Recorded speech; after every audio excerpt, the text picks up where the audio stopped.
Gold, trusted gold buyers. మీరు తాకట్టు పెట్టిన బంగారాన్ని విడిపించి ఈ రోజు ఉన్న మార్కెట్ ధరకు కొనబడను.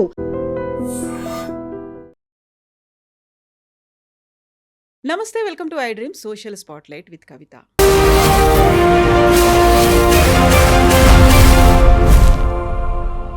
ఈ మధ్య కాలంలో ఒక యాప్ గురించి సోషల్ మీడియాలో విపరీతమైనటువంటి చర్చ జరిగింది. అది గ్లీడెన్ యాప్ అని. ఎక్స్ట్రా మ్యారిటల్ అఫైర్స్ కోసం ఉమెన్ 2 yearsలో 150% ఎన్రోల్మెంట్ పెరిగింది. ఇప్పుడు దాదాపుగా భారతదేశంలో 4 మిలియన్ల మంది, అంటే 40 లక్షల మంది దాన్ని యూస్ చేసుకుంటున్నారు అనేది. ఇక్కడ కేవలం మహిళల్ని మాత్రమే తప్పు పట్టాలా? ఎక్స్ట్రా మ్యారిటల్ అఫైర్స్ మాట ఏంటి? అందులో ఉన్నటువంటి మగవాళ్ల గురించి ఎందుకింతలా లెక్కలు చెప్పట్లేదు? మనతో పాటుగా ఉన్నారు motivational speaker and life skills coach Rajitha Mynampally గారు. హలో రజిత గారు, నమస్తే. ఎలా ఉన్నారమ్మా మీరు? నేను బాగున్నాను కవిత, మీరు ఎలా ఉన్నారు? I'm good. సో మనం ఈ మధ్య కాలంలో సొసైటీలో, మన చుట్టూ ఉన్నటువంటి సమాజంలో ట్రెండ్ అవుతున్నటువంటి టాపిక్స్ గురించి మాట్లాడుకుంటే అవి సీరియస్గా చర్చించుకోవాలి, సెన్సిటివ్గా స్పందించాలి. సో మచ్ ఆఫ్ కన్సర్న్ ఉన్నటువంటి ఇష్యూస్.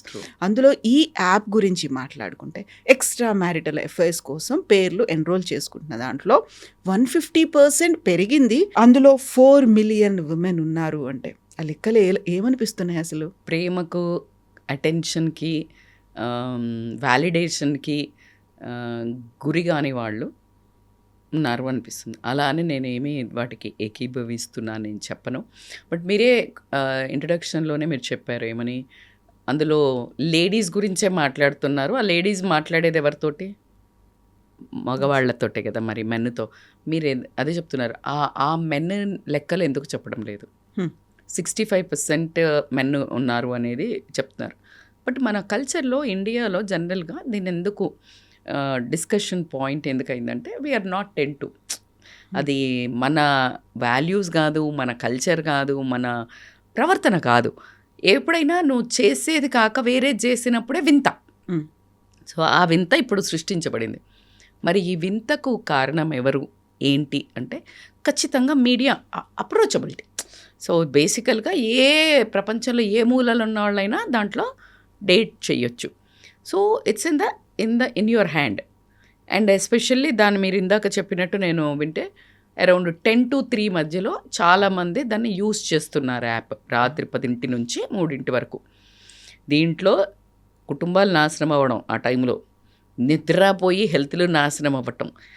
ఈ తర్వాత నువ్వు ఏదైతే సరదాగా ఒక వ్యాలిడేషన్ దొరుకుతుంది, ఒక డోపమైన్ ఎఫెక్ట్ వస్తుంది, ఒక లవ్ హార్మోన్ రిలీజ్ అవుతుంది మాట్లాడినప్పుడు. ఇప్పుడు ఎవరైనా నువ్వు బాగున్నావనో ఏదేదో మొదలవుతుంది ఇద్దరిలో. ఏదైతే ఉంటుందో అది ఖచ్చితంగా అదే డోపమైన్ రాంగ్లీ సెక్రెటెడ్ కార్టిజోల్ అయినా, అంటే మంచి హార్మోన్ అయినా, లవ్ హార్మోన్ అయినా will turn in to A poison. అది రాంగ్ కదా. నీకు అది ఎక్కడి వరకు ముందుకు తీసుకెళ్తుంది? అండ్ నువ్వు ఎడిక్ట్ అవుతావు. ఎడిక్ట్ అయిన తర్వాత మళ్ళీ ఇప్పుడు జరిగే ఒక దరిద్రం కంటే, ఇప్పుడు భర్త అటెన్షన్ లేకనో, నీకు వ్యాలిడేషన్ ఇవ్వకనో, లేకపోతే భర్త కూడా ఇంకో వాళ్ళతోటో అఫైర్ పెట్టుకోనో, so many things in the ప్లేటర్.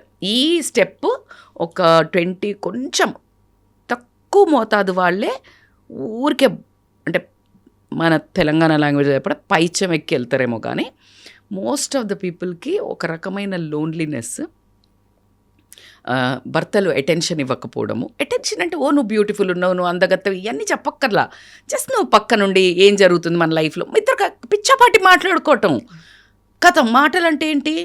నువ్వు తప్పు చేసినావు, నువ్వు ఇది చేసినావు, నీకు ఇది రాదు, నువ్వు కూర బాగా చేయలేవు, నువ్వు అన్నం బాగా చేయలేవు, మా అమ్మని చూసుకోవాలి, ఇక్కడ చూసుకోవాలి, మా చెల్లెని చక్కగా అబ్బా అని ఇలా పక్కకి తిరిగే వరకు అక్కంచే హాయ్ బేబీ తిన్నావా, నువ్వు ఇదే డీపీ పెట్టావు కదా బాగున్నావు అని ఒకడాన్ని. ఇప్పుడు ఇది మర్చిపోవాలి, బాధ, hurt. You will get divert in to this.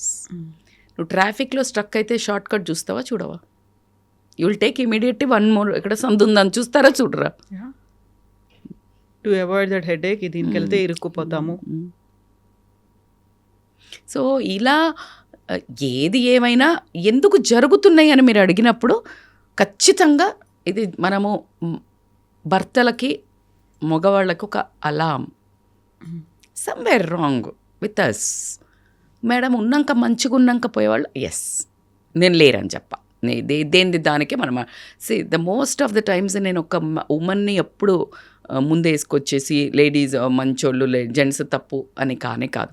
అలా అని మొత్తం ఆడోళ్ళే బర్తగించి మొగోళ్ళంతా పుణ్యపురుషులు కాదు. Both side mistakes are there. Can we listen ఒక్కసారి? సొసైటీలో ఏదైతే ట్రెండ్ అని చెప్తున్నప్పుడు ప్రతి ఇంట్లో అబ్బాయి మగ అయిన భర్త కానీ భార్య కానీ ఒక్కసారి దీనివల్ల పర్యవసనం ఏంటి, కాన్సిక్వెన్సెస్లో ఒకటి ఫస్ట్ ఆఫ్ ఆల్ అసలు ఈ మనసు ఒకటి అంగీకరించి చావదు.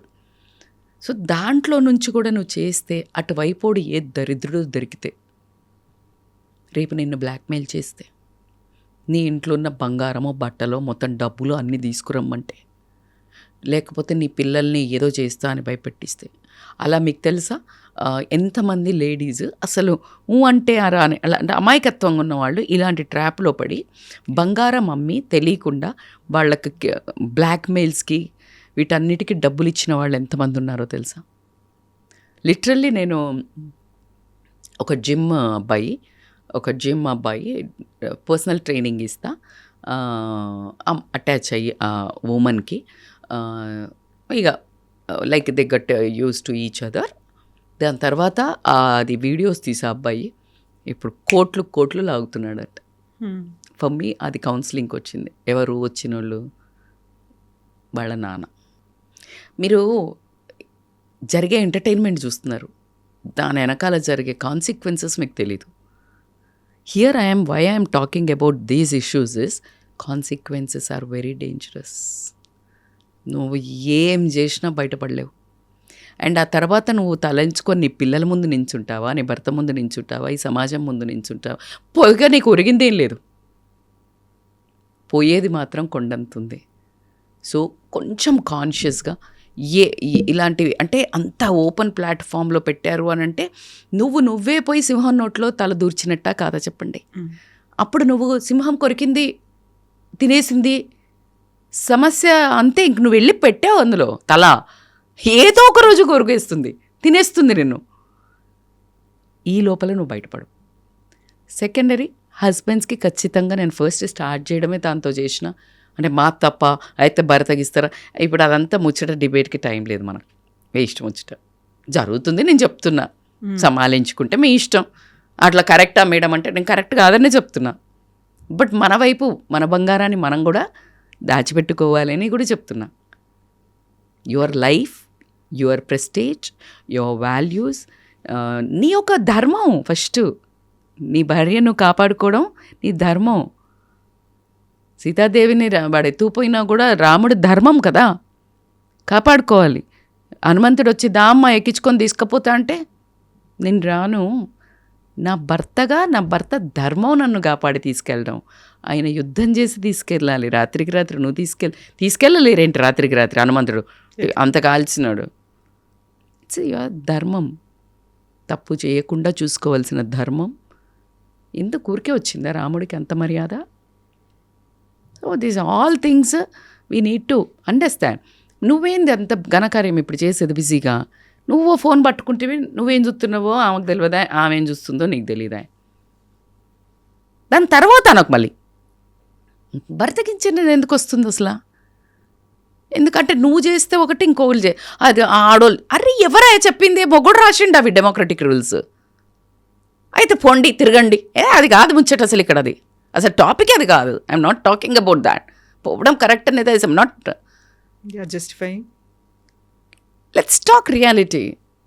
వెళ్తుండ్రు కొంచెం మనం మనం మనం పిల్లలకు కూడా చెప్తాం కదా, నాట్ ఓన్లీ భార్యలకు చెప్పట్లే కదా, భార్యలకు పిల్లలకు కూడా చెప్తున్నాం. బాగా ప్రేమ ఇవ్వండి, అటెన్షన్ ఇవ్వండి, టైం ఇవ్వండి. లేకపోతే బయట బడికి పడితే వాళ్ళకి అట్రాక్ట్ అయ్యి తర్వాత మనం అది సేమ్ ఈ ఆడపిల్ల కూడా అంతే. ఇట్స్ ఆపోజిట్ సెక్స్కి అట్రాక్ట్ కావడం అనేది, ఆ ప్రేమకి అట్రాక్ట్ కావడం అనేది నేచర్లో ఉంది. అందుకే చూడండి, బిడ్డ తండ్రికి ఫేవరెట్ ఉంటుంది, కొడుకు తల్లికి ఫేవరెట్ ఉంటాడు.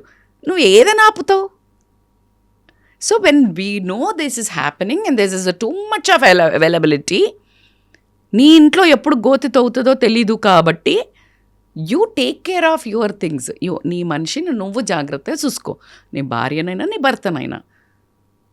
ఇంకా తర్వాత పోయిన తర్వాత నువ్వు ఆకులుగా అదే అంటే చేతులు గాలినాక ఆకులు పట్టుకునే there is no point. And it is not the discussion about తప్ప ఒప్ప. ఎవరు ఏది తప్పు కాదు, ఏది రైట్ కాదు. నీ వైపు నుంచి నీకు రైటు. ఇప్పుడు ఆమెను ఎవరినైనా కదిలిచ్చి ఏందమ్మా ఇట్లా ఎత్తరా అసలు నువ్వేనా మనిషివేనా? ఏంటి మేడం, నాకొక్క చిన్నప్పుడు మా నాన్న వాళ్ళు ఇష్టం లేకపోతే పెళ్లి చేసిండు మేడం. నేను చదువుకున్నా మేడం, MBA చదువుకున్నా మేడం. చదువుకున్నాక పిల్లలు జాబ్ చేయొద్దన్నారు మేడం. సరే అని వదిలేసిన. మంచి జాబ్ మేడం, ఆయన కంటే పెద్దది. అమ్మోళ్ళని చూసుకోవాలి, పిల్లల్ని చూసుకోవాలని ఆపిండ్రు మేడం. ఊరుకున్నా మేడం. ఇంకా చూడండి, నేను పని చేస్తా, ఇది చేస్తా, అది చేస్తా, ఇంటికి వచ్చి నేను మాట్లాడిస్తే కసురుకుంటాడు మేడం. పిల్లలకు పని మనిషిని, ఇంట్లో మా అత్తమామకు జిగడానికి మనిషిని, కేర్ టేకర్ని. ఇప్పుడు అందరు చేస్తలేరు, ఎమ్మటే వేయకండి సీన్లు. ఎవరు చేస్తలేరు మాకు తెలుసు. ఏం పని ఉంది లేదు. నువ్వేమో మరి కాస్తన్న దగ్గర కూర్చోబెట్టుకొని ఏదో ఒక మాట. ఆడవాళ్ళకి అదే కావాలి కదా. ఎందుకు పక్కన కూర్చోబెట్టుకున్నాడు శివుడు? ఎందుకు పార్వతిని పక్కనే మీద కూర్చోబెట్టుకున్నాడు? మీ అంత తెలియలేక ఒళ్ళో కూర్చోబెట్టుకున్న అమ్మాయి నెత్తికెక్కుతుంది భార్య, కొంగును గట్టి ఏం మాట్లాడుతున్నారు? ప్రతి ఒక్క దేవుడు నేర్పించాడు. True true. బ్రహ్మ సరస్వతి జ్ఞానం బ్రహ్మ. ఎవరు మన సస్టైనబిలిటీని ఎర్న్ చేయడానికి ఎవరు విష్ణుమూర్తి. వాళ్ళ కాంబినేషన్ చూడండి. శివుడు ఎగ్జాక్ట్లీ అంత దాన్ని ఎట్లా రూల్ చేయాలి అని, పార్వతి మళ్ళా దానికి ఒక శక్తి. So it is a beautifully designed. Without men there is no women, without women there is no men. ఉమెన్లో మెన్ ఉంది. భర్త హీరో కావాలంటే ఆ HEROలో హర్ ఉంది, ఆవిడ ఉంది. షీల హీ ఉంది. సో మీరు ఏమైనా చెప్పండి, ఇట్స్ ఎ లాజికల్లీ ఒక ఫ్యామిలీ, ఒక బ్యూటీ, ఒక లైఫ్ కంప్లీట్ అంటే this two energies. Feminine energy, it's a masculine energy. ప్రకృతి పురుష అంతే కదా.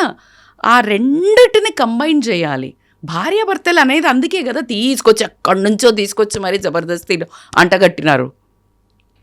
సో నీకు ఎక్కడ కూడా నువ్వు అర్థం చేసుకోవాల్సింది, ఉన్న ఈ జన్మకు వీళ్ళు దొరికారు. నీకు ఇష్టం లేదు, డివోర్స్లు ఇచ్చుకోండి. అట్లా మళ్ళీ డివోర్స్ ఇవ్వమని చెప్తున్నారా మేడం అంటే, మరి ఈ దరిద్రం కంటే అది బెటర్ కదా. అట్లీస్ట్ మోనోగమి అని ఉంటుంది. So you need to go to the roots. And ఏదో పెద్ద వాల్యూస్, భగవద్గీత, రామాయణం ఏం చెప్పినా చెప్పకపోయినా తర్వాత మీరు you are that scripture. What's your life teachers.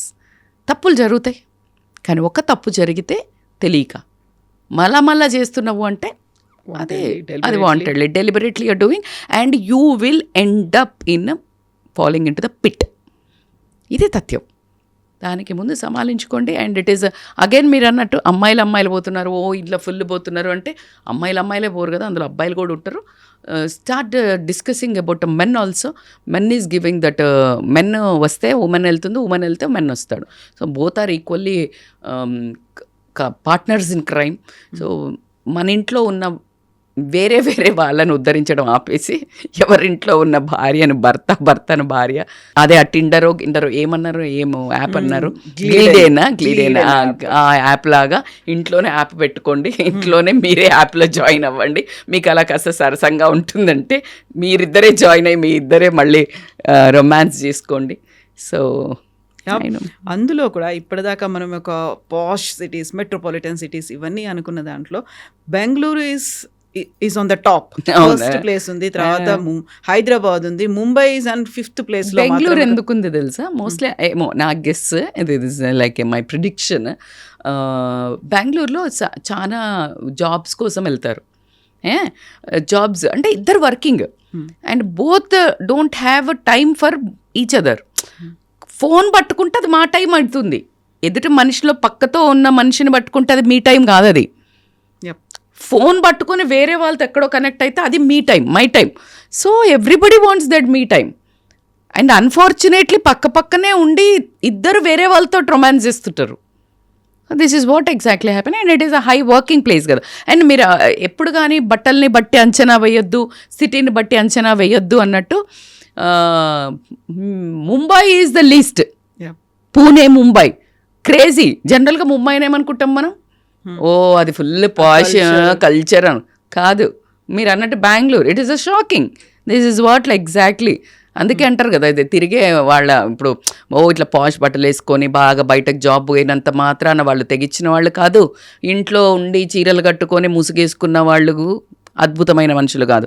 Jeans వేసుకున్న అమ్మాయి అత్తమామని బాగా చూస్తుంది, ముసుగు కప్పుకున్న అమ్మాయి అత్తమామని బయటికి మెడబట్టుకొని నడుతుంది. So never go on the looks and the cities perceptions. India చూడు ఎట్లా తయారవుతుందో. నేను అదే మొన్న ఒక రీల్ మీకు ఇందాక చెప్పినట్టు, ఒక తండ్రిని కార్ ఎక్కించడానికి మెక్సికోలో ఓల్డ్ మ్యాన్ ఎక్కించడానికి ఇట్లా హై ఇన్నోవా టైప్స్ అనుకోండి, ఆ వెహికల్ ఎక్కలేకపోతే కొడుకు లిటరల్లీ ఇప్పుడు మనకు ప్రభాస్ ఇట్లా చెయ్యి పెట్టి బాహుబలిలో అనుష్క నడుస్తుంది కదా, ఆ టైప్లో తండ్రి కోసం కింద వంగితే ఆ కాలు అసలు అట్లా అని ఒక చిన్న చుక్క వచ్చి అప్పుడు అనిపించింది, ఓ ఇండియా ఇండియా అని ఓ రొమ్ము గుద్దుకొని మనం అందరం పెద్ద ఛాతీ చెంపుకొని చెప్తున్నాం కదా ఇండియా ఈజ్ లైక్ దిస్ అని. ఒక్కటన్నా ఇలాంటిది ఉంటుందా అని అనిపించింది. ఎంత న్యాచురల్గా ఎంత బ్యూటిఫుల్గా ఉండిందంటే it melted my heart like anything. So ఎక్కడ పుట్టామని కాదు, ప్రపంచంలో పుట్టాము. మానవ ధర్మాలను నిర్వర్తించుకుంటూ పోవడం ఒక్కటే. మనం పోతున్నాయి అనేది ప్రమోట్ చేయకుండా బ్యాగ్ తెచ్చుకుందాం. స్వాతంత్రాన్ని బ్యాగ్ తెచ్చుకోవడానికి కొట్లాడినట్టు మీలాంటి వాళ్ళు మాలాంటి వాళ్ళు మీడియాలో ఉన్నవాళ్ళు, let's talk more about the values. So true. Thank you so much అమ్మ. Thank you Kavitha.